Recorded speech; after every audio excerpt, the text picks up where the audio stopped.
Squad? What's good, my peeps? Welcome back to the Boss Chick Corner. Happy 2022. If I have not told you guys this is the first live of this new year. So, how do y'all feel? How y'all feel about it? I know this first episode has been delayed so much, and we'll get into the updates of everything that's been going on with me later. Today, we are on a mission. A little bit of business, a little bit of BS. I mean, relationships, just everything. But before we get into that, go ahead, do me a favor, just go ahead and tap that like button. Tap that subscribe button because you know you want to. We keep it bossy, we keep it saucy over here. You don't want to miss everything that we have going on over here. So go ahead and do that for me. Um, oh, Sidebar. I will mention that we are officially a podcast now. All of the audio will be uploaded to Anchor, Spotify, Apple Podcasts, Google Podcasts, and all of the other smaller podcast platforms simultaneously. So stay tuned. I went through a battle of whether I want to keep it as just lives or podcasts, but we are now a full podcast. All right. And I also want to shout out One Crafty Dillard for this bomb tumbler. It's so boss. I thank her for stamping my brand on it. Kaylee the boss. But without further delay, let's get into this topic. Black men, let us in your mind the male perspective. And I just want to sit back a little bit today and just observe and ask some questions that some of the ladies that I know have asked. I have a co-host today who will be helping to administer. So welcome the lovely Miss Teresa Parker, aka Everybody Loves the Pretty Plug.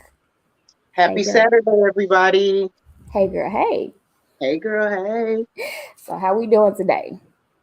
We good today. I done had my matcha this morning. I'm ready. I've been to the farmer's market. Did a little more research on our situation for today last night. So I'm all good. Oh yeah, she was doing homework yesterday, yes. All right, so for anybody who is new here, go ahead and reintroduce yourself and let them know what Everybody Loves the Pretty Plug does. So my name is Teresa Parker. I am Everybody Loves the Pretty Plug. Under that brand, I plug people into the people that they need to know. So any kind of deals, anybody that you need to know who does what and does a great job that I can put my stamp on, then you would come to me. I am Everybody Loves the Pretty Plug on Instagram and on Facebook. This adorable doll here has helped me get my Facebook page done, my thumbnails.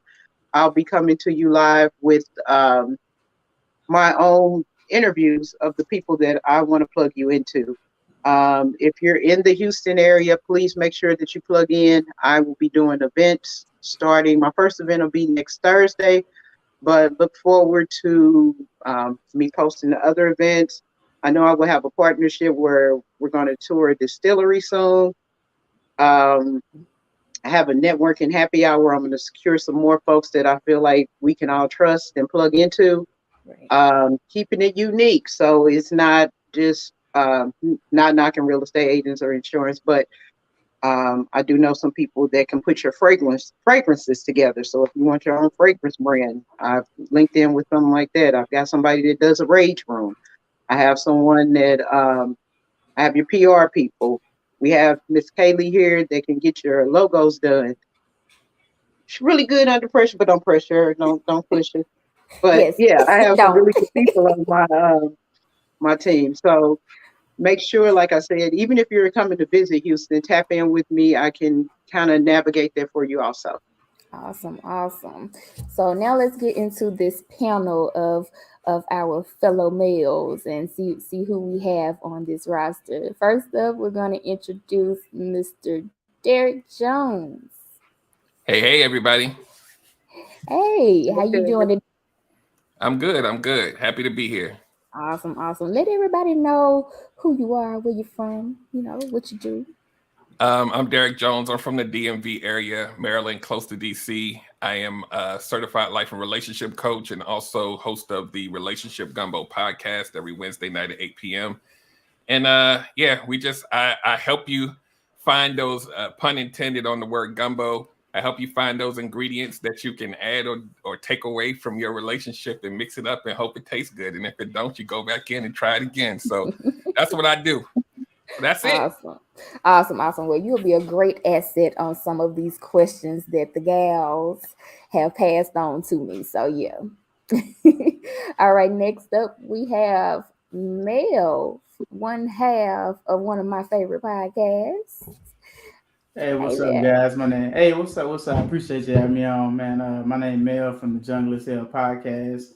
The Jungle is Hell podcast, where we discuss fatherhood, friendship, and life. We like to bring on special guests and experts to discuss anything ranging from mortgages, travel, finances, entrepreneurship, OnlyFans pages, and other life experiences. And my co-host, he's a local comedian out here. So one of our biggest draws is to get local comedians, and we've started branching out to even bigger comedians with bigger audiences and letting them come on and tell their stories. So we cover a diverse group of topics that, I mean, you can go from anywhere laughing, think, you can reevaluate your life. So thanks for having me on. I appreciate you.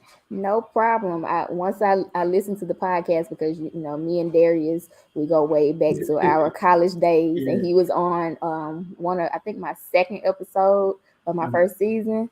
So I was like, I need to get you on too. I would have loved both of y'all to be on here with the foolery today, because I just know he would have strong opinions about some of these questions. Yeah, wow, dude. but I know you're gonna stand 10 toes down for both of y'all today. For sure.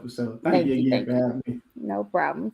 And last up today, we have the godfather of the podcast squad, my favorite, Mr. Talk to Q. Hey, what's going on? I'm so glad to be here. I'm doing well. Just a little bit about me. I'm located in Jackson, Mississippi. I'm the host of the Talk to Q radio show. It's a show for adults to get together to rant about whatever the trending topic may be, or whether it be something regarding relationships, current events, politics, sports, celebrities, and more. The purpose of the show is just to bring like a guest panel together, random people. Sometimes they're podcasters, sometimes they're just your everyday people. And I ask the questions to get their perspective on whatever the topic may be and give them a chance to give their opinions on it. Right. And the slogan for the show is no experts, just opinions. We try to have fun, we make it entertaining, but we also try to learn from each other. Right. And you were definitely the inspiration behind this one, the male perspective, because I like how you segment some of the women questions or episodes, and then you come back with the same topic and get the male's perspective on it. So I definitely wanted you to chime in on this one, since you're mostly administering the questions. I need your opinions now. All right. Well, thank you. I appreciate the invite to be here. No problem. So I always like to do a little small icebreaker before we get into some of the deeper questions. I have a couple this or that's for you guys. So just call them out as you see fit. First up, if you had to choose, tattoos or piercings? And I'll start.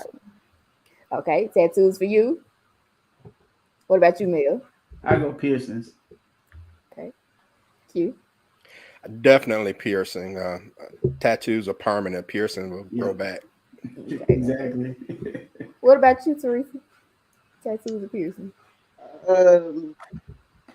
For me or for the opposite sex? I'm thinking for the opposite sex. Tattoo. Okay.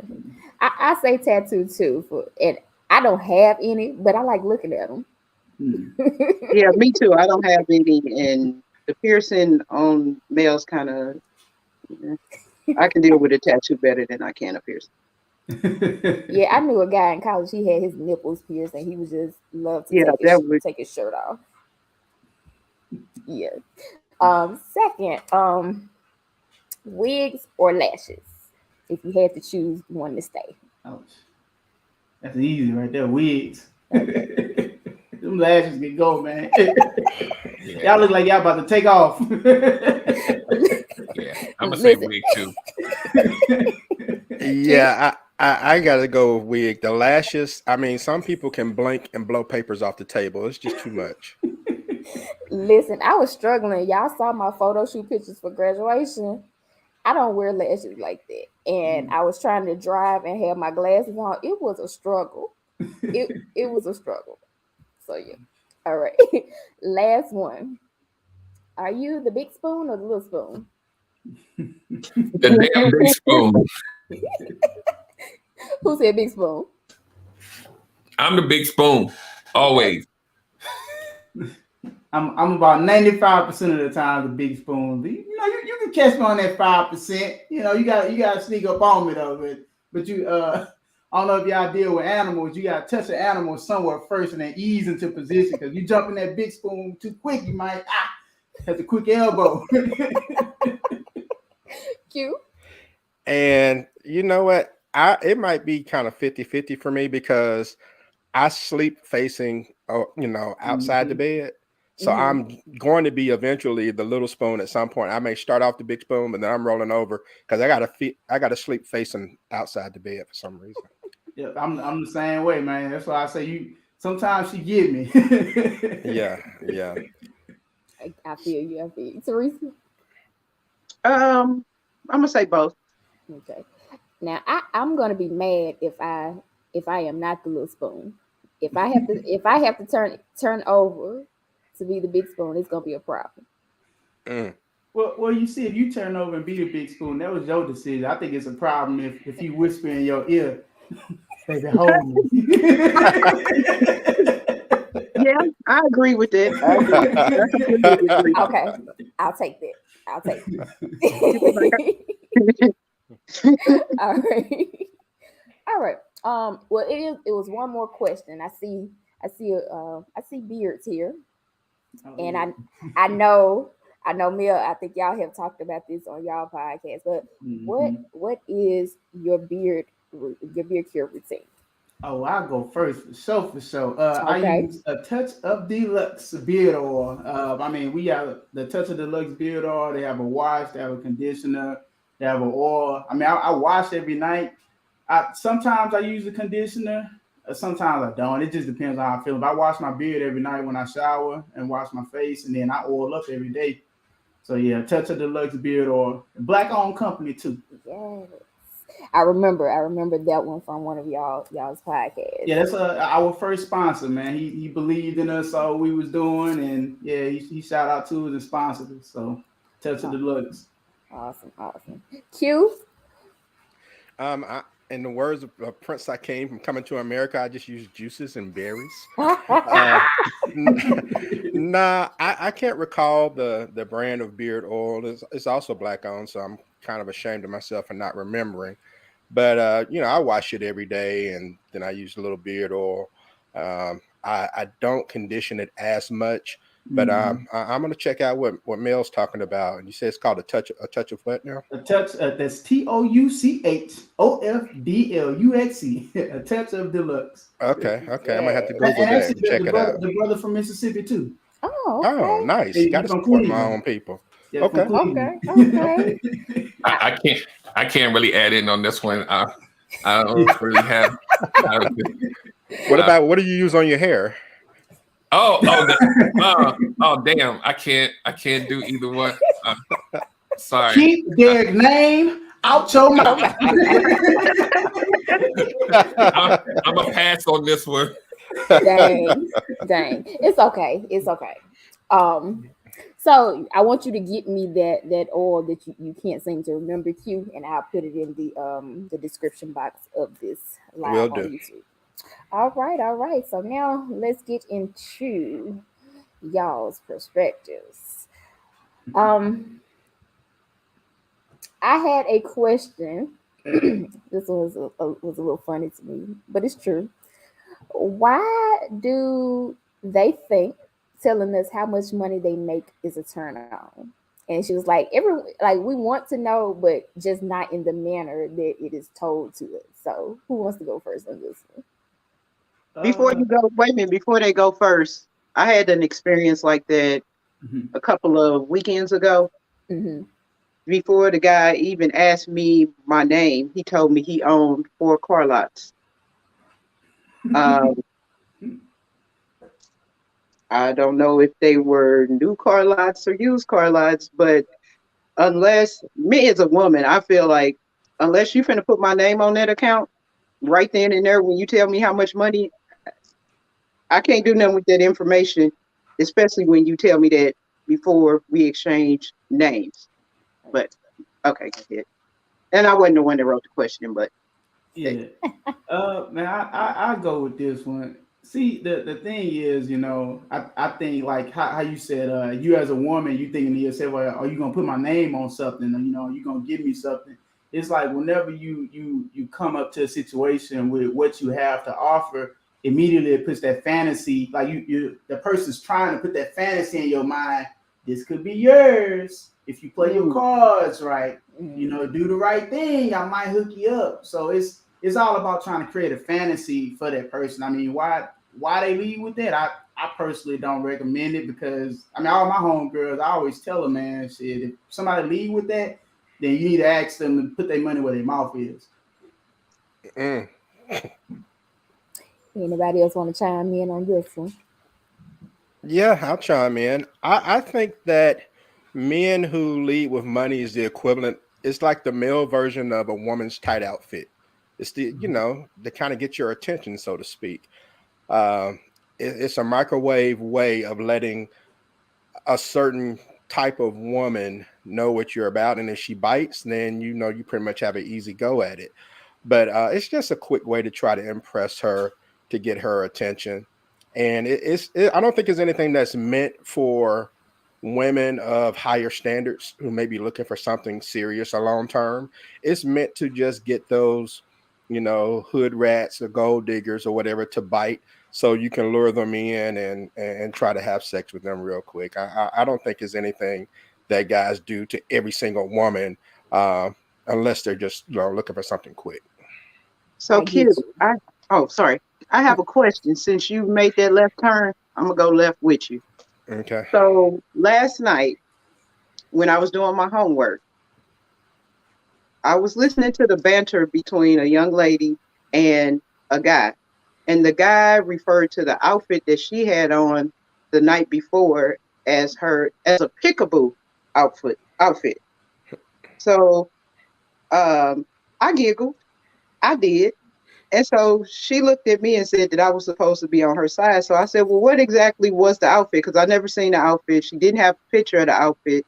When she described it to me, she said it was like the boyfriend shirt, the button-up shirts like y'all wear. It hit upper thigh and had two splits on the side and buttoned down. It was buttoned down like extended shirt dress with two slits on the slide. And it maybe went a fourth of the way down her thigh. And she wasn't no little bitty chick. She was a thick chick, thick, short chick. So it was a pickaboo outfit. But me as a woman, like, if I put on something, I know what I'm putting on. So I know if I put on something that's tight, something that's revealing, somebody's going to say something. If I put on something that's more loose fitting or conform, somebody going to say something. So you pick your conversation that you're going to have as far as when you go out in the streets. But she wanted to know if she was labeled as a hoe because of the outfit that she wore. So what are men feeling about the outfits? I'm sorry, I left turn first. Well, you want to go dead since you ain't answered the last one, or you? Yeah, I'm gonna answer the last one and then I'm gonna pivot real quick. It's not gonna be long. So the original question, there's some nuance to it, right? Like what the gentleman said is absolutely correct. There's men out here that do it to elicit a certain response from a certain type of women. However, if we're really honest, what men see growing up in our society as it sits, what type of men do we see always getting the girl? Is it the dude in the Honda Accord or is it the dude in the Mercedes, right? This is the visuals that were shown, right? Whether it's right or wrong, right? You look at Lil Wayne, you wouldn't choose him on the street if you saw him, but now that he got money, oh my God, all these women are around him, right? This is the programming, right? And so when we grow up, if we want to get you, there's probably a percentage, maybe high, maybe low, that if I lead with that you'll choose me, right? I don't condone it, but I'm saying men see other men that have more stuff with more women. And so if I want those results, I got to step my money game up. And not only step my money game up, I got to show it to you by what I wear, what I'm driving, so that you can pick me. So that's kind of like how I look at it a little bit. Like, I don't like it. I know there's a lot of women that say, I would never choose that guy, but there's a lot of them that are, right? Yeah. Call them what you want to, but they are, because they're like, whoa, he has this. I want that guy. He looks like he's stable. Look at, I can see his stability. So the man is looking at that like, whether we like the results or not, I'm getting something. Oh, I'm getting some results. So those results are feeding my ego or whatever it is. So let me keep doing that. The odds of me running into a chick that don't give a damn about my money in my mind is very low. So I might as well go ahead and play the odds, right? So that's kind of how I look at that. With the revealing thing, I'm going to jump on that real quick. I don't think most men would label you a hoe, but we definitely putting you into a category like she must want some attention. And the unfortunate thing about a lot of women who dress like this, when they get that attention, they get mad. Like, why is he even talking to me? Like, what's wrong with? I'm like, everything is out. What did you think was gonna happen?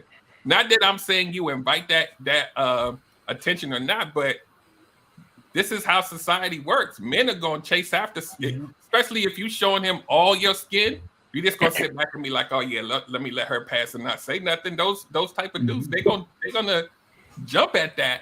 And it's a lot of women that's like, I don't understand why they keep looking at me and staring at me, and I don't get it. And I'm like, you should get it. I don't understand. So anyway, I'm gonna land there. Yeah, I understand thoroughly. So I agree. So like Derek said, I'm gonna speak on society. Like, you know, I'm 30 years old, and like even in my friend groups, we have this argument all the time about like what a chick wearing, and like somebody randomly send a picture of somebody on Instagram and be like, man, what y'all think about this outfit? And I'm like, there's nothing wrong. So like in society, yes, people will look at the way you dress and then just automatically make an assumption about you. And that's for bad or for good. Like somebody will look at a guy in a suit. If the suit fitting loose on him, they gonna say he's going to court. But if the suit fit and tailored, they gonna say he must got a good job. And who knows, the opposite could be true, right? So that's really just how it actually works. But when I actually think about it, can I curse on here? I can curse. Fuck it. Like I really think fuck it, because here's my idea, right? Regard, like I promise you, it don't matter what you have on. Like somebody that don't want to respect you will not respect you. They're gonna look at you and say, oh shit, she a hoe, she don't go. Like it does not matter if you have on a peekaboo shirt or a pullover. Them sweat. If I want to look at your sweater puppies, I'm gonna look at them. Like I'm telling you, like, don't get me wrong to what Derek was saying. Yes, wearing certain things does increase the amount of attention that you want. But the reality is, like, somebody that's gonna respect you, gonna respect you. Like if somebody was to tell you, oh well, I would have respected you, but your skirt 4 inches instead of 5. So that kind of brings me into another question that I had. So one of my coworkers, she asked, how much of what you choose to do is based on the society standards or what you really want in a woman?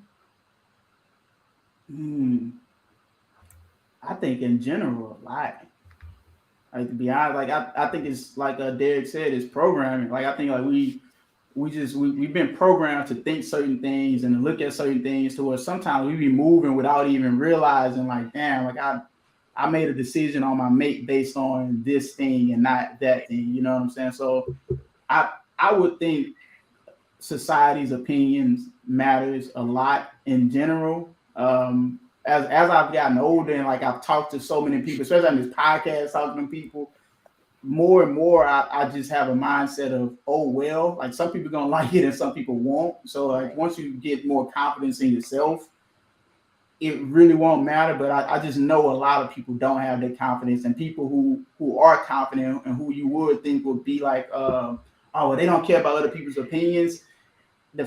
Nah, they care. They trust me. I've seen some of the most accomplished people really go behind the scenes and ask their close friends, like, "Hey, what do you think they thought of me?" So I think it matters a lot in general. Cool. I think so too. Anybody else want to chime in on this one? How much of what you choose to do is based on society's standards or what you really want in the inside? For me, I think it's a majority of what I want on the inside. Mm-hmm. Um, I do care about. I only care about what people think who have values that are aligned to mine, to my own. Society standards. I mean, society said you can go on a reality show and find a spouse. That's not my standard. But for people who, like, for example, my parents, um, those are the type of people that I care about their opinion. People who kind of have the same mindset as me, people who maybe care about me or respect me. I care about what they think. But the average person on the street, no, I don't care what they think. I agree. Is it so we're going to throw in the family aspect as well and what you're taught in your household, your family morals. The only person's opinion that really matters to me when it comes to dating is my mom and everything that she has instilled into me. Forget what friends say. I mean, I can hear you, but when it's serious, I need to. What would my mom do in this You don't think your situation? mom could be wrong though? I mean, we debate it out all the time. We debate it out all the time. But she's a good woman, and I know she wouldn't steer me wrong. But yeah, we definitely debate all the Yeah. time. Can I jump in real quick? Go This ahead. I think I agree with everybody else on this, as far as just kind of moving to your own beat and not really just kind of, you care about certain people, like how they perceive things, but overall you kind of you move in because this is how you want to move. But I think society as a whole, I think we're around a bunch of followers. I think people will do things based on what their peer group thinks. They do things based on things they may have seen on TV or in public, like I was saying about, you know, changing kind of things that you do or who you are to get certain results because you've seen somebody else do it. And if you do that, then you'll get admired or adored by other parts of the public, and you really want to be validated in that way. I think people are doing a lot of movements based on other things and what other people might say versus what they are really into. And that's very dangerous when you're talking about getting into relationships, because if that's not who you really are, you got to wear that mask. And how long can you wear it? So I'm gonna land there. Right. I definitely repeat this. My mom told me when she was dating my dad, my aunt told her, this is not really who he is. The real him is gonna show. It's gonna show soon. And sure enough. Yeah. And then it's hard seeking validation all the time. That's a lot of work. You go, you find this woman and you're like, yeah, I'm gonna show my boys, and they don't look as impressed as you want them to be. And then it's like, well, dang, I gotta find another one. And I mean, and then just trying to put on that facade for different people, and seeking validation is way too much work. I'd rather just be myself and be happy with myself. I agree 100%. Okay. Teresa, you had a question yesterday. What was it? It was I'll have to look back back at was it my about list, but I do have the another one crazy? that I I think it do. was the crazy. Was it the crazy girl? Oh, why do men love crazy chicks? And why do y'all deny it? Yeah, y'all deny it, but every time we see y'all out, y'all with the crazy chick. So what's up with that? Man, I talk about everybody around you. Know, I ain't gonna lie, man. When I was in college, I had a line brother pull me to the side and say, "Bro, you like drama?" I was like, "No, I don't." He's like, "Bro, just think about it." He ran back like 6 situations. He's like, "All of that was because of who you chose to deal with, even after you knew." I was like, "You." I don't know, man. It's exciting. I mean, at least thank you for saying that you Right. um remember, like when you ran those situations back, that you acknowledged that. Homework time again. It wasn't last night, but my homework. Um, I was sitting there. A guy had invited a lady, which I never understood, to bring your date to the watering hole or to the lounge or to the hangout to your hangout spot. But I moved forward. He kept poking this girl, and he said she was crazy before she got there. He kept making little snide remarks. He kept doing it. He even went as far as to say that she just got off punishment and could come back and see him again and hang out with him. I remember this. And I was like, so what exactly is punishment? And he was like, she couldn't see me. I wouldn't take her out. Now, this is not a young chick. This chick was like 51 years old. And he said something else, and I can't remember. But at that very moment that he said, we fuck for sport, I grabbed my purse and I looked around and nobody else moved. I grabbed my phone. I mean, I made it a whole intentional, like nobody else is getting up. I grabbed this and I was like, all right, then I'm going to see y'all later. And they said the next day before I got home, she cut the food. Of course she cut the food. Y'all didn't see all of this poking of the bear.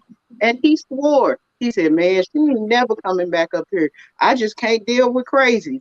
Fast forward 2 weeks ago, she came and sat at the table. I looked around at these same people like, y'all finna sit here for this again? And I got my shit and I left and then seen him, he's like, oh yeah, she crazy. She ain't never coming back. I say, don't tell me nothing else about that woman being crazy because you swore she wasn't coming back to I call it the sewing circle, the male sewing circle. She was not coming back to the male sewing circle. And here we go again. I'm not going to be here when she flips over the table. So that was why I asked that question, because they just swear and then they come out and cut up and then they be right there back with them, sitting with them like. Okay. Which one of y'all done had a second crazy chick? Q, have you had a crazy chick? No, I guess I don't know. I've never been one to like a lot of commotion, and so I've like dated a woman and found out later on she was crazy and had to try to bail. But the crazy woman doesn't excite me. I guess I'm just kind of a nerd like that. I just prefer to have women who don't have like criminal records and violent tendencies. So after you found out she was crazy, how many more times did you see her after that? Once. I saw her one more time after that, and then I just kind of just distanced myself slightly. And luckily she moved. She ended up moving out of state, so it kind of worked out. So she had to leave you alone. Yeah, in a way, yeah. In a lot of ways, it did kind of work out like that. But yeah, she was. I mean, just give you an example of what happened. We're at my house, and this is back in the day where in the 90s, so no cell phones, and it had that little caller ID phone. Mm-hmm. And I got a phone call while she was sitting on the couch next to me, and it was caller ID, and it was my mom calling. But first of all, we had only known each other for like a few weeks. I don't even think she knew my last name. She saw the woman's name on my phone and she flipped out, and it was my mom. And she just went crazy and talking about that's how people get cut and all this other stuff. And I'm like, wait a minute, I said, it's my mom, but so I knew then I had to get up out of there because that's just way, way too volatile. Okay. Yeah. I've had several. There we go. Come through, Derek. Come through, Derek. If it's more than Billy. a hand or less than a hand, but it through a lot of introspection over time and talking to a lot of people. This is what I know to be true.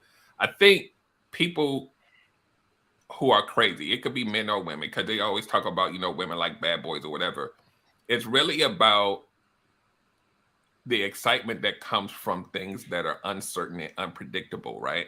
You don't know what's going to happen next, and there's a certain part of you that gets excited because you don't know what it is. And so it's like, and then that lends itself even into like sex. Like if anybody's had sex with somebody that was really toxic, it's probably really good, right? There's unfortunate side effect of being toxic is there's some things that you attach yourselves to because it's exciting, right? I don't know what's going to happen. I don't know what they're going to do. Even though you know that it's dysfunctional, it's a part of you that gets a dopamine high out of not knowing, right? And so, like for me, I think I think it was kind of part of the same thing if I think about it, right? Like the people that I dated that had a little bit of Some of them you don't find out till later, to Q's point. Mm-hmm. And then you find out about it, but you're already attached to them. So it's like, if I leave, I'm leaving some of the stuff that I like that might have been a little more calm, and I'm just gonna have to accept the crazy too. But I think people who literally go out and like chase crazy, sometimes you chasing toxic because you might be toxic too. Ooh. And then you like build a trauma bond together, and it feels comfortable to you. So I'm gonna land there. Let me add one more thing to this. I'm sorry, I mean to cut you off, Q. You know, like both of you guys said, well, I didn't find out till later, and I think like a lot of this, whenever we talk about like guys saying crazy, and I think about this because of my friend group and how we talk and kind of break things down about our lives. A lot of the situations, I ain't gonna say a lot, at least 99% of the situations to where I could say, oh, that chick was crazy. I made it that way, right? Like I did something, moved in a way to make her react in a way. And what ends up happening on our end as guys, we'll look and say, I deserve that. You know? So we really will excuse it, right? Like we'll excuse the reaction because it's like, I probably deserve that. And then we'll go back until the next time. And then be like, until we really just get tired of excusing or she go too far or something, you know? So a lot of this quote unquote crazy is really just reactions to our actions. That's a very good point. Facts That's exactly what happened. That's a very good point. But some people are just thrill seekers. You got your people who bungee jump. That's, you know. I agree. And my wife always the trauma says, bond that too. So my wife tells me all the time when I talk about a woman being crazy, she's like, I guarantee you she didn't start out that way. Then I got to shut up. Yeah. I'll say half and half, and I'll reference that to the movie Acrimony. Oh. Because actually Homegirl was a little extreme in the beginning, but it also built from everything that happened throughout the relationship too. So it was kind of half and half. Like I'm in the middle. Mm-hmm. All right, so I think I want to head over to some preferences. Derek, do you like forward women? The non-married version of me. Yeah, clarify. Okay, so here's the thing, right? There's to me, there's a difference between a forward woman, and this is how the generation I come from, right? I like to lead. I like to be the pursuer. However, I don't knock someone shooting their shot, but to me, it's an alley-oop, right? Like you are the aggressor, you're forward, but then I got to take the baton and do my man thing. There's some, so overall, I don't want you to always be the aggressor because then I don't have the space to do my part. So if you like, you step to me and we out in public, you can be like, I think you handsome, can we exchange numbers? Cool. But once we do that, I gotta step up and do my thing. That's just how I'm built. So I'm gonna land there. Okay. Q, what about you? Everything Derek said, but in my voice. I'm the same way. If she wants to initiate, then that's fine. But like him, I have to take the baton and run with it. Because, it's just my old school mentality as well. I know everyone's not like that. So to each their own. But for me, at some point, if we're going to dance, then I need to be the lead. Got you. What about you, Mel?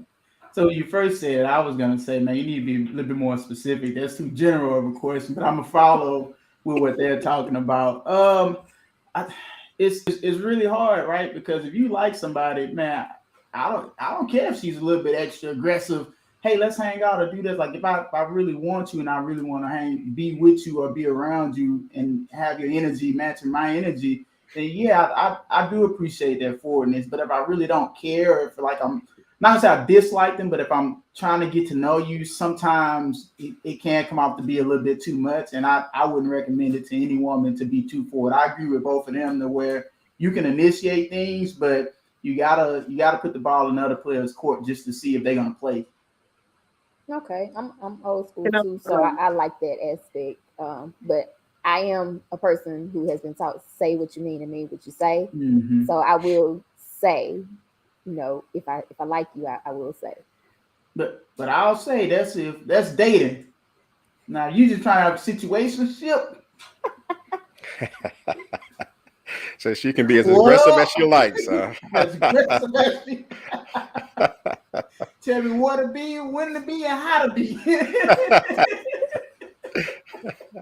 Yeah, I get Respect. that too. I get so that Okay. too. with the aggressiveness, we as women, when we're approached by men and they're being very aggressive towards us, and we may not be attracted to that person or may not want to continue the conversation with that person, when you when a woman approaches you and you're not interested, how does that go from your end, your point of view?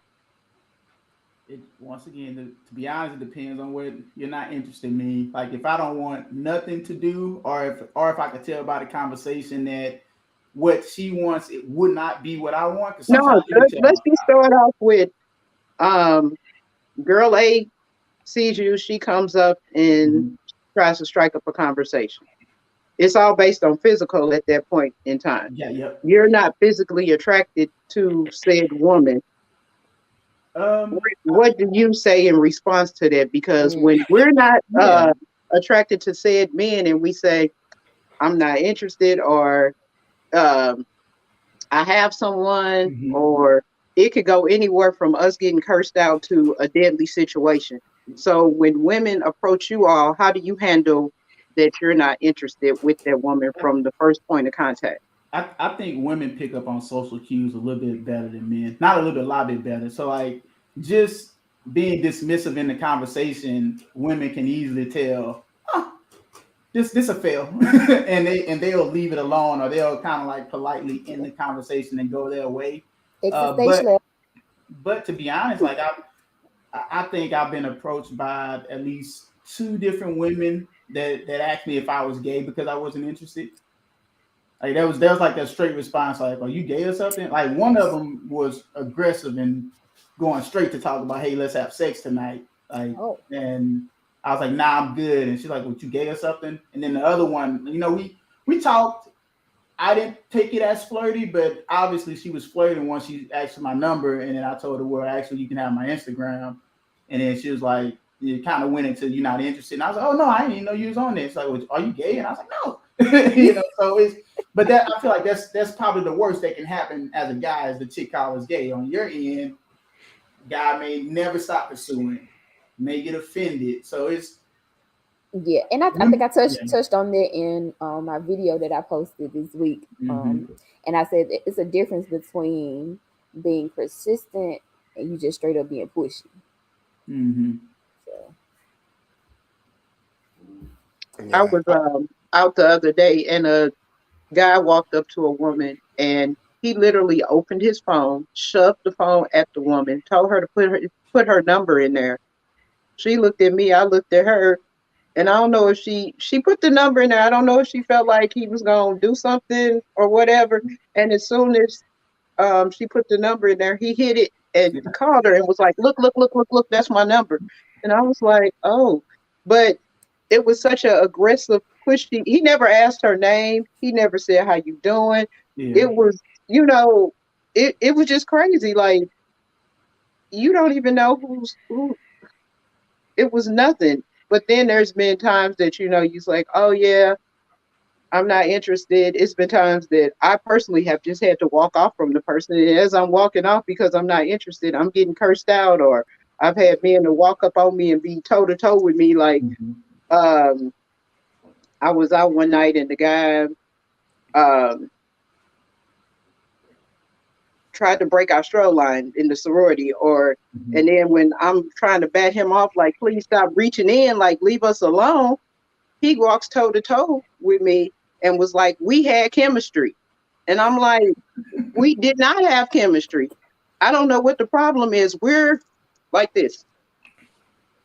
And Dating is weird. Like I'm not single, but dating is weird because like the things that you say can work for one person but not the other, right? Like I've seen a guy and a girl lock eyes, and then he walk up, hey, let me get your number, give it a number, we're gonna connect later, right? I've been in a situation to where someone has given me their number at the club. I'm like, hey, I'm finna call you right now. You know, on my end, I'm like, let me make sure she didn't give me a fake number. But also on my end, I'm like, hey, lock me in because you look good. You probably got 30 numbers in here. And I've had a girl respond and say, hey, I'm happy you called me because I would have known what number was yours. Because I had texted her and I was like, well, I was the guy that called you at such and such. And she's like, oh, yeah, I do remember. So it's, and like with the strolling, I've seen, I've been in a situation where, not me first, but I've seen where a woman's sorority line was going through. A guy reached out to one of them and she broke the line to go dance on him. And then she got right back in line. So it's, and when other people see this, right, and they're like, oh, well, that could work for me. Not really, you know, at the end of the day, it's read people, the room. Men, read the room, but men are women, right? Like one woman coming up to me that I like and saying, hey, we need to have sex tonight. I might have said, yeah. But that other woman coming up and saying it's a no. But one guy walking up to you and be like, hey, we got a little chemistry when you batted me off in your little stroll line. How he said that to you might have made you laugh and giggle, and you thought, hey, he is a nice guy. You know, we had that misunderstanding, but maybe we can talk more. So it's dating is really, really weird. But what I've been like suggesting to like the young guys I mentor, man, take that first cue. If you get that hint of she not going for it, leave it alone. Just walk the other way. So we need an older guy mentorship because this guy was in his 40s, maybe 50s that did this. And it wasn't just a, hey, reach in. It was an actual grabby, like kind of thing. So we need a TED Talk for men over 40.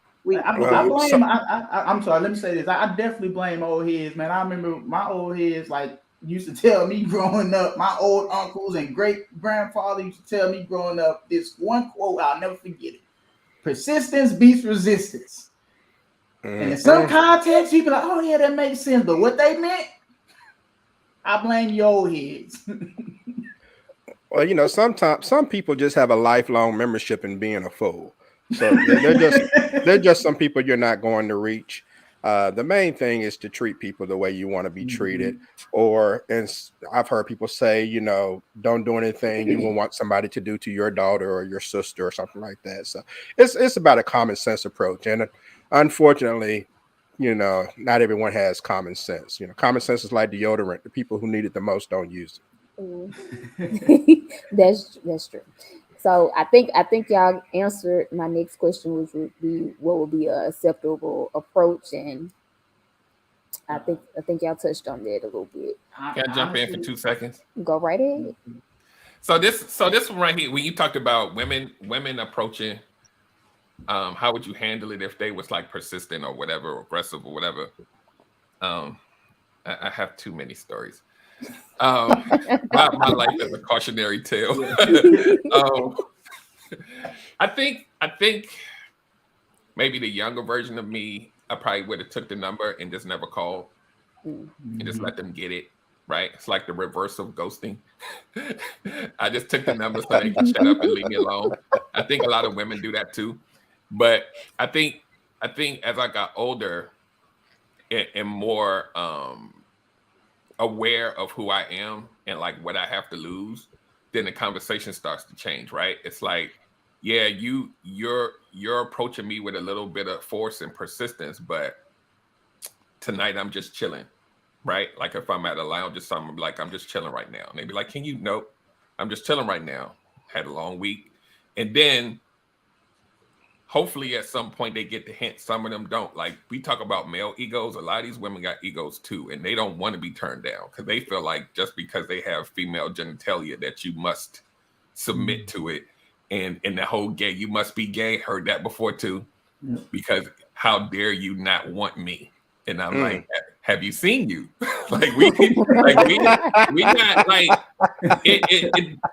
we hear this a lot from the male side, but it's a lot of women out here that don't want to be told no. You may not necessarily see it as much, but they out there and they don't want to be told no, and they will hunt you down. They'll shove the phone in your face, put your number in here. And I'm like, hold on, man. I haven't danced with you. We haven't said hello. Okay, put your number in here. I want to talk. How you know you want to talk to me? Like this is probably what women go through all the time. But I'm like, you don't need no money. How do you know you want to talk to me? How do you know this? And they're like, I just do. I like the way you dance. Or I like. So that's your bar. So now I get access to your phone and talk to you when I feel like it. Like I always like as a coach, I'm teaching women like there's barriers for entry. Like you can't just let somebody have just come. What you doing after the club? You want to come over my house? Don't your kids live there? Like like what? I live there. It's crazy. And now women just don't give a damn. They like, what you doing? Who house we going to? I'm like, hello? What's your name again? Yeah. So, but I think the difference between as far as men and women when it comes to that, like Derek said, a woman approaches you and she's aggressive. A lot of times to us, it's just annoying if we don't, or if we're not interested. But on the flip side, when a man approaches a woman and he's aggressive, it can be intimidating. It can be threatening, you know, and that's what a lot of guys need to realize. You're not supposed to scare someone when you're trying to have a conversation. Okay. And sometimes you just have to go with the flow when you get rejected. She says, I mean, good Lord, if I had $1 for every time a woman told me no, I would have been doing this show from my yacht. Okay. So you just have to take it and move on. But a lot of guys, like, you know, Derek mentioned the male ego, they just can't. They just can't. And it ends up being a situation when they really didn't have to. I mean, there is absolutely no reason for a man to try to intimidate a woman who rejects him. It's just too much. I don't get it. Like it's plenty of people out here. Like somebody is here for you. Yeah, and I just want to add because the next question was about approach. I don't have any tips on like how to approach, but I will say what not to do. Just keep your hands to yourself, and that's really it. Keep your hands to yourself. I guess that's like the best tip I can give. Just keep your hands to yourself. Stay at a two feet. If you ever play basketball, give them 2 feet. And you honestly can get a lot more respect than walking up and just touching a stranger. Okay, so wait, so women and other body parts. Women and men, keep your hands to yourself. No, yeah, hands and other body parts. Yeah, everything. Yeah, keep hands physical and other body parts to yourself. Yep, physical contact to a minimum. Me and my co-host do a party out here a while ago, and we was laughing, just talking about like the new age. And I have other buddies who throw parties like, yeah, people don't really dance no more. And I'm like, well, because I don't think you should, right? Think about back in the day. Back in my younger day, you just walk up behind a chick and just y'all gyrating on each other. That's really not. I don't know. Like it just as how I'm at now. Somebody got to come walk up on me. I'm not walking. Nah. It's becoming more apparent to me now that I work in a university setting and I work closely with the Title IX coordinator, and it's about boundaries. What could potentially be this left situation, and what could, like, people's perspectives are different, so you just never know what you're walking into.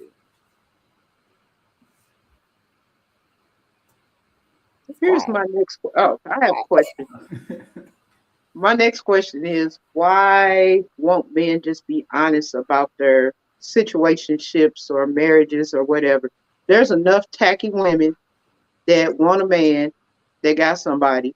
Then for you to lie to somebody to put them in a potentially dangerous situation. I guess I'm the only one unmuted. Well, everybody went on mute. Yeah. Well, here's the thing, right? You gotta think about, like, what do these people, like, you asking a request of people that want a specific thing from you, right? You're asking somebody to hey, respect my mind when you just want my body. So No. There's enough women out here that will give you their body, knowing that you're married, But once again, I get that, and I agree with you. Hey, just be straight up. Some people will go for it and be okay with it, and it'll be a smoother transaction for you. I agree with you there. But the reality is that's not everybody. And a lot of people that are in relationships and want to cheat, they just want sex. And so if I just want sex, why should I let you into my inner workings of life when I just want to be involved in this one piece of your life?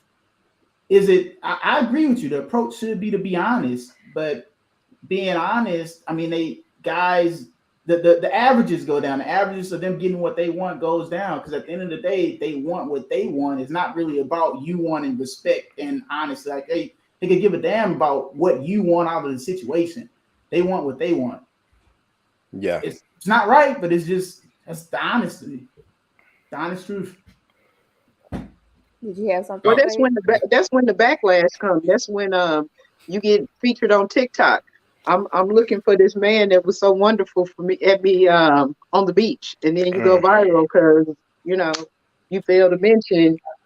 Nobody's thinking about that in the moment, right? If I see you, I like what I see, and I want you, the odds go down if I'm honest with you. So if it's my goal to manipulate you, then I don't have the bar to be honest with you. What's the point of manipulation if I'm gonna tell you everything? I'm gonna go ahead and tell you just enough so I can get what I want, and whatever the repercussions are, I'm willing to deal with that. But I got what I wanted for that moment, whatever it is. It could be your time, it could be your body, it could be whatever resource I want to take from you. If I say I'm married, there's a high possibility that you're going to turn me down.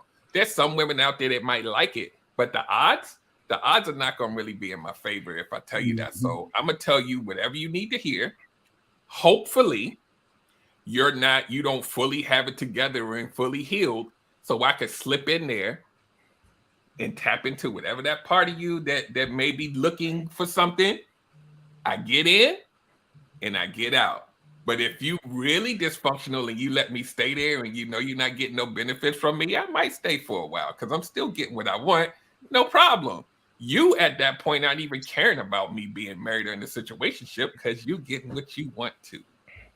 And we both chilling dysfunctionally for however long that is.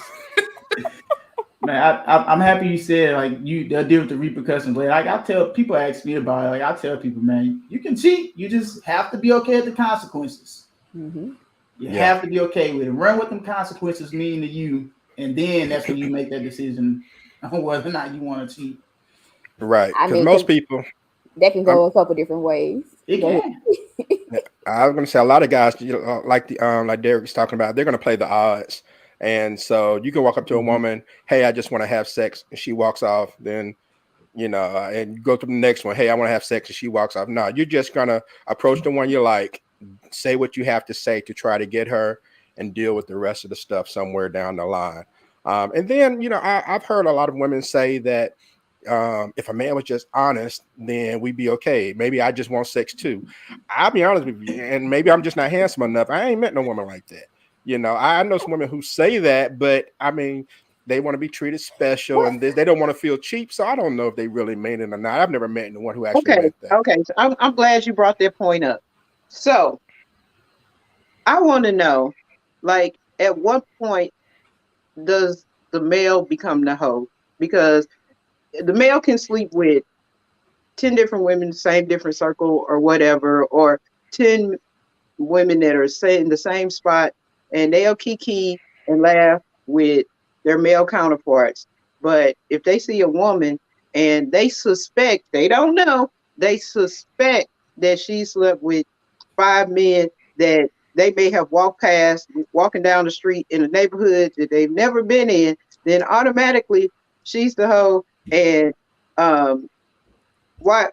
And they in their feelings. Yeah, they in their feelings, but in the same thing, all 15 boys trips they'd have been on, they did all kind of stuff as far as rooted to the tutor kind of stuff. But wait. So let's pretend that we live in a world where everything is equal, and there's it's not, and everything is fair on both sides. It sucks, but there's double standards on a lot of stuff. I know, and then they want to change. It's unfortunate because there's a lot of men that are way more hoish than any woman could ever be, but they'll never get. It sucks that the society is the way it is. But they want the experience. But yeah. if she got experience, she may fall up under that hoish category. Yeah, So yeah, you got to take your body count to the grave if you want. Like women, like y'all. Can I jump in? Because I know I feel strongly about this. Over at the Jungle is Hell podcast, we don't hold shame, man. Yeah, I feel about it. If we talk about body count, man, your body count restart every time you get an STD test. Ain't no reason any guy should be asking a woman, "What's your body count?" It doesn't matter. Like, yeah, we can go into the psychological blah blah blah, but that ain't what people actually be talking about. Nor do they. Nobody's 21 again. I mean, nobody is 16, exactly. 17, 18, 19, 21. Now, if you 21 with a 50 body count, it don't. Why does that matter to number 51? So, I think the only time, well, I guess it depends on maturity level and age and everything, kind of like she said. But I think the only time it kind of matters to a lot of guys is when your body count includes guys that I know, guys that run in my circle, guys from my neighborhood. You know, I don't want my next door neighbor to have stories about you, you know, or something like that. Feel the same way, but it's okay if you've had somebody in her circle. But here's the thing, though, like y'all, like when I hate to say this word, but the patriarchy, y'all women have let us men trick y'all into thinking that, hey, you know, excuse me and all the women I sleep with. If y'all wanted to be outraged about it, y'all could be. And y'all allow men to be outraged about it, and y'all allow men to trick other women into valuing y'all less. Because honestly, if every woman in the world slept with 100 guys, if every woman in the world was this quote unquote hoe, we still gonna have to accept y'all. But you let y'all let some women box y'all in that circle, and then y'all allow, like you said, it has these men that are quote unquote whores, but y'all still deal with them. They've been with friends of y'all circles. Y'all, the neighborhood have stories about y'all call them community dick, and y'all still deal with them. And you know who's the most happiest about all of this? Your ex-boyfriends, because a lot of women would double back to an ex to keep her body count down. Yep. You know, so ex-boyfriends really benefit because they can get you later. A few times. What'd you say, man? I've heard that few. Yes, that is absolutely true. Women will double back because they don't want to increase their body counts, and the only person that know that number is them. But there's a reason that this your ex. So I'm really anti walking backwards. So once we done. Matter of fact, cross the street and act like you don't know me. In most cases, it's probably two that can still stay on the same side of the street, but the other ones cross the street and act like you don't know me. Man, foolishness. I say let's be done with the question of, you know, what's your body count, and as Erica said, a woman is never telling her real body count anyway. And neither is a man. And a man never believe it. Like, even if your body count was 3 and you like, it's 3, the guy in the head be like, that bitch gotta be 15. As they say, you double it or you double it or you triple it. Anybody who's asking you what your body count is, like on a date or whatever, run, man. That ain't the one. I feel like you're in competition. Wait. I'll say this. All the reason I ask is because to me that shit funny.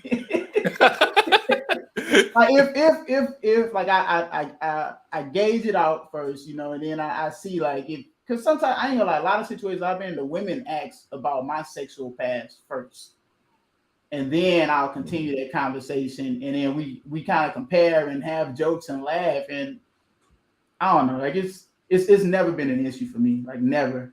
That's not even something I grew. I would say after high school, I stopped caring.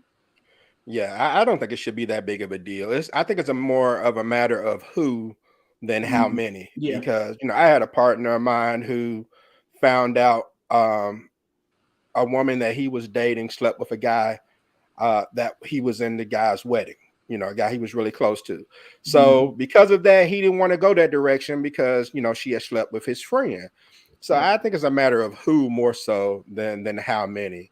You know. So they got all the way to the wedding before he found out?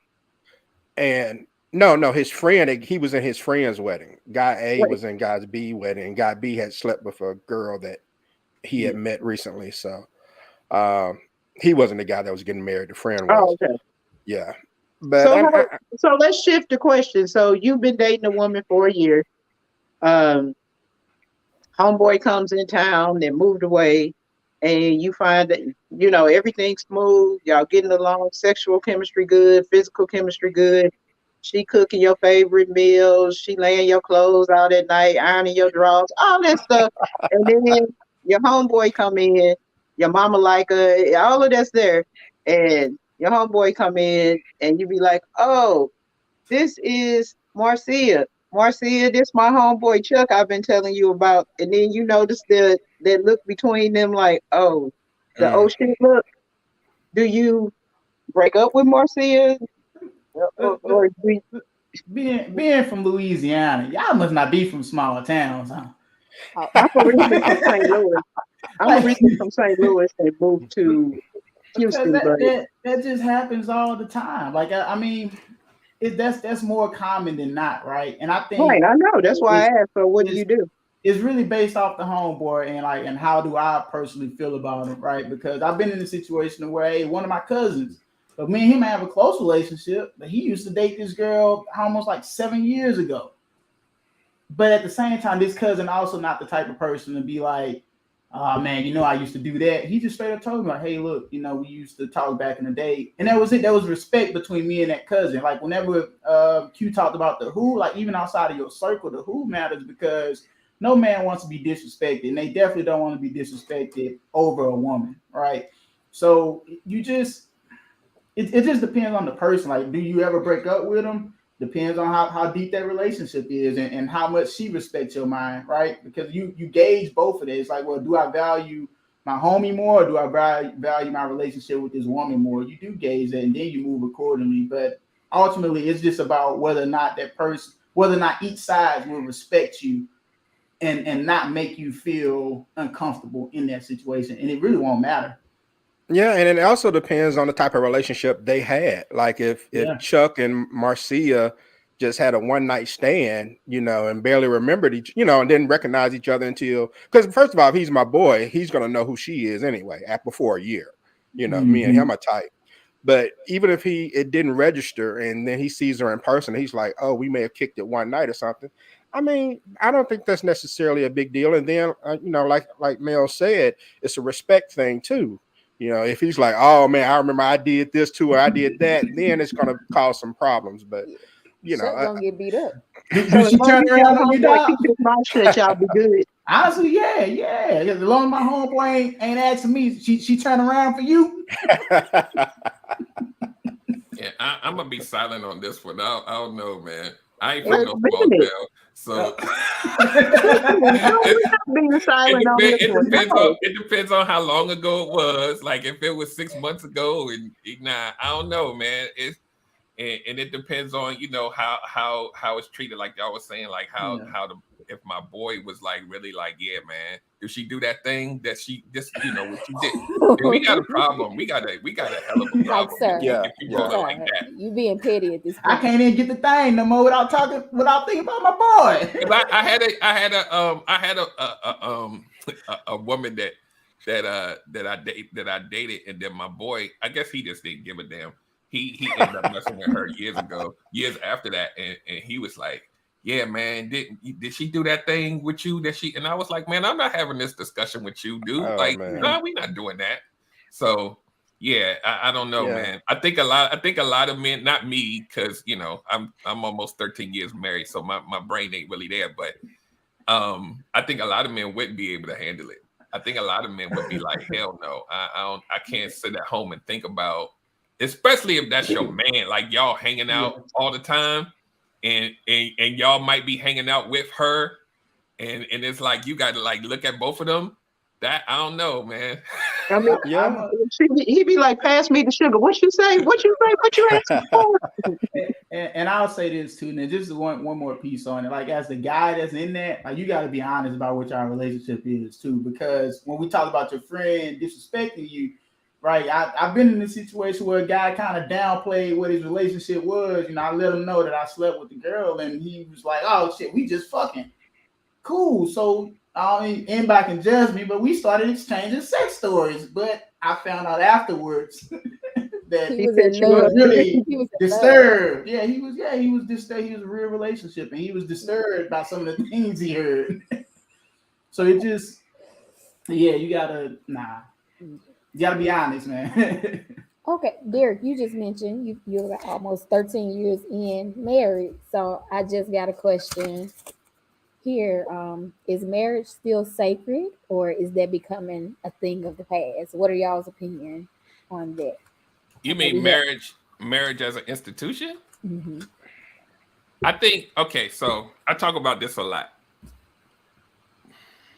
There are a lot of people that are choosing not to be married, but I think that the reasoning is kind of skewed. Like a lot of people will say, I don't want to get married because a lot of people are getting divorced. I don't want to get married because I saw what happened to my parents or my friends and they didn't work. So therefore, I'm not going to choose to be married, right? A lot of people are making this the little kids that are like 10 and I ain't never doing that. Look at what's going on around. This doesn't even make sense. Um, this is what I always tell people. When you look at why people are getting in relationships and why some people are getting married, that's really where you need to look. There's a lot of people that are getting married just because of time served. Like we've been together this long, we might as well do it. Oh, we got a kid, we might as well do it. If you're going into it like that, I expect for it to fail. If you do not have a real relationship that grows with your partner, it's not the marriage that doesn't work. It's the two people that shouldn't be together that doesn't work. The marriage as an institution is only as good as the two people that are in the relationship. So, do I think that marriage, whether it works, I think marriage works as long as you work at it, as long as you are willing to participate in the growth of the relationship, then marriage is cool. Nobody said it's perfect. You go to college, you got to study to get it don't happen overnight. So when people say marriages don't work, I push back. And it's not because I'm married, it's because as a relationship coach, I'm looking at why you picked that person. Is it because you had some trauma when you was 5 and now you're looking to be validated for it? Like this is why you with this person and y'all both got issues and y'all get together because that trauma feels good? You might not work as a husband and wife. That's not the marriage. You're doing that because your mama said she want a grandbaby or you that if you really look at why people get married, then you can take that Oh, 50 or 60% and throw it on his head. Because we lived together for 3 years, so we might as well. That ain't it. So I'm gonna let So, it there.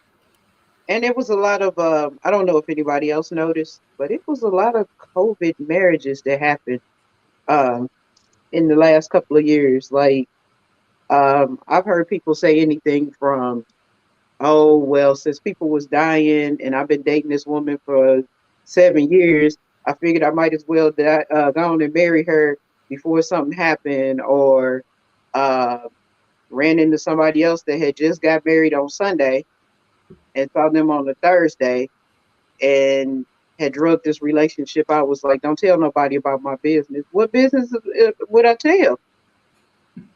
The business was he got married on Sunday. Like, if it's Thursday, you got married on Sunday, and nobody can know, it's a keep it a secret production, why even do it? mhm. So I agree. Always the why. Why are you entering this marriage? And if you're willing to work at it with the person that you chose. So I definitely agree. So I had one more question. A young lady wanted to know. You guys are men, and you've all had your mothers. So she wanted to know what advice would you give to a single mother raising a boy? uh, so I was raised by a single mother, and what I'll say, I hate when people say, "Oh, a single mother can't raise a boy." Sure, but that young boy is gonna find male role models. It's just gonna happen. You relate, you navigate to people who you relate to. He's gonna find male role models in his life. So my advice is still vet those male role models that your son find. Have open communication with your son and try to vet these people that he look up to, because it could be somebody as simple as your brother who you may think is an amazing man, but he has some real screwed up thoughts about women and respect, right? And he's instilling that into your son, and you thinking that you're teaching him the right way, but he's really getting his training on how to deal with women from a man that deals with multiple women or whatever. And not dealing with multiple women is the problem, but just how you do it. So my advice is to still vet, like look for those male role models, let him have them, but still vet those male role models and the values that you believe in to make sure that it aligns, and try to find him role models that align with the values that you believe in. That's a good one. That's a good one. What about you, Q? I feel the same way. I think that male role models are important. Uh, I believe that parenting should be a tag team sport. But in the event that someone does have to do it alone, I think it's best that you try to seek outside help if you can, whether it's a coach from school or the community, an uncle or grandfather or whoever it may be. I just think for when it comes to raising boys, well, I mean, even with raising girls, they need a male role model too. But when it comes to raising boys, I think it's very important to have some type of male influence in that kid's life so that he can just have an understanding from somebody on what it is to be a man when it comes to work ethic or how to treat women and things of that nature. Got you. Got you. What about you, Derek? What Q said, but in my voice. Got I agree with both of the gentlemen. Like you really gotta that every kid, but especially young boys need that balance to be able to see any kid just having the behavior and the different things modeled for you by someone that's of the same gender, so that you can understand how to move out here in this world. Like how especially black men, how we have to show up in the world. Like you can't mimic that and not necessarily be a man that experiences that. That's a whole different set of emotions. That's a whole different set of just how the world views you and how you need to move out here. You can't fake that. So you got to really do that. And I know we're in a world now where the gender roles don't mean anything and gender fluid and all of that, but it's certain things, man, that you just gotta, you really, if you're going to be a man who ends up marrying or courting a woman, it's certain things that you got to step up to the plate and bring in order for you to be a functioning member of that household and even in your community. And you can't fake showing somebody that. Not to say that a woman doesn't have the capability to instill certain values, but you need to have these things modeled for you by other men. So I know I probably said the same thing a different way, but that's how I look at it. I love it. And that's a consistent answer. So that tells me that it's valid. If you guys think so. I definitely appreciate it. This kind of concludes my session of 21 questions. I would love to have another session like this because I know I have plenty more questions rolling in, but this has definitely been an amazing episode with great insight, jokes. Definitely part 2 is coming. But we'll close this session out. I appreciate you guys for stopping through the corner with me and kicking off my second season. All of you are definitely welcome. You can present any upcoming events or products that you might have coming. So if you want to do that, just let me know. And if anybody wants to find y'all, tell them where they can find you on the Boss's internet. So I'm gonna start with Derek. Where can they find you? You can find me. The easiest way to find me is to go to relationshipgumbo.info, the website, and that'll point you to all my social media with highlight on Instagram and YouTube. My show goes live on YouTube every Wednesday at 8 p.m. And Instagram, you want to follow me there because every now and then I pop up on live, and those lives are legendary. They're a little bit more unscripted than the actual podcast, so we kind of get it let loose there and let people really engage and talk about different relationship topics. So make sure you follow me on Instagram, YouTube, subscribe, and just go to the website so that you can see all the stuff that's coming up, shows I'm on, blah, blah, blah. So that's all I got. Awesome, awesome. Mel, let them know where they can find you. Well, you can find me at all handles of the Jungle is Hell podcast on Instagram, the Jungle is Hell podcast on Facebook. We are on all major platforms and them little motherfuckers too. Yeah, So yeah. just so just stop by, check us out. I really love what Q said. We're not experts, just opinions. We welcome people to come on our show as well. So if anybody's interested in coming on the show, you can email us at the jungle is hell podcast at gmail.com. And thank you so much for having me on. I really appreciate the time, and this was fun. So Thank anytime you. I'm invited back, just let me know. Awesome, awesome. Q, All right. Godfather. Again, thanks for having me. This has been great. You can find me at talktoq.com, or you can find me on social media by searching Talk to Q. It's Talk the number 2 Q. And my show is bi-weekly, is every other Tuesday at 7:30 p.m. Central Time. And like I said, I bring on people. We discuss a multitude of topics. It's a lot of relationship topics, but we get into current events and race relations, things of that nature. And it's just, again, a platform for people to give their opinion and let everyone know what they think. Just like the beauty of what this show represented today is that you got the perspectives of different people.